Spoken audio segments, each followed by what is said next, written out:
My name is Murad, and I'm an immigrant and an editor at Maclean's. MP Kellie Leitch, who's running to be leader of the Conservative Party of Canada, has made screening for so-called Canadian values the centerpiece of her platform. She's been using generic buzzwords like generosity, hard work, and freedom to describe these values. Then in March, Leitch sent out 3 sample screening questions to subscribers of Rebel Media, a digital outlet that attracts an alt-right crowd. So I'm going to answer her questions and find out if I'm Canadian enough for Kellie Leitch. So her first question is, are men and women equal and entitled to equal protection under the law? Yeah, so under Canada's Charter of Rights and Freedoms, every individual is entitled to equal protection under the law. That's the legal answer to one half of her question. The other half is also pretty straightforward. Yes, men and women are equal. But the fact is that Canadian employers don't actually always treat them that way. Women in Canada still only earn 87 cents for every dollar that men make. If Leitch wants to legislate feminism in this country, I'm all for it. So question 2. Is it ever okay to coerce or use violence against an individual or a group who disagrees with your views? No, but there's also little evidence to support the idea that immigrants are violent. And look, it's not like Canada's immigration system doesn't check for this stuff already.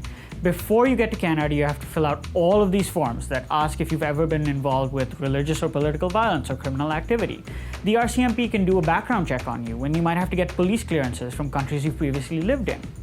And it's also worth noting that without armed conflict and nonviolent protest, my country of birth and half the world would still be colonized, so...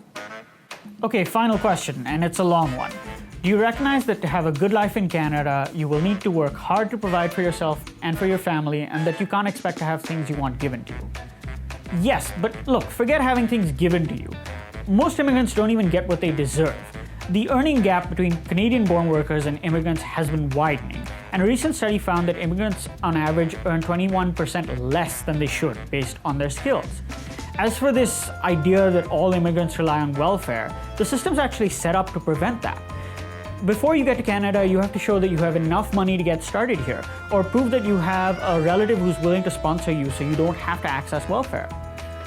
Look, maybe it's just me, but these questions seem to be less about Canadian values and more about hitting the big 3 stereotypes about immigrants. That we oppress women, that we're terrorists, that we're all living off welfare. A lot of people seem to believe that you can just jump on a plane and move to Canada. But the process of becoming a permanent resident is actually really long and very complicated. I should know, I'm doing it right now. Here are just some of the things that I've had to do in just the past year.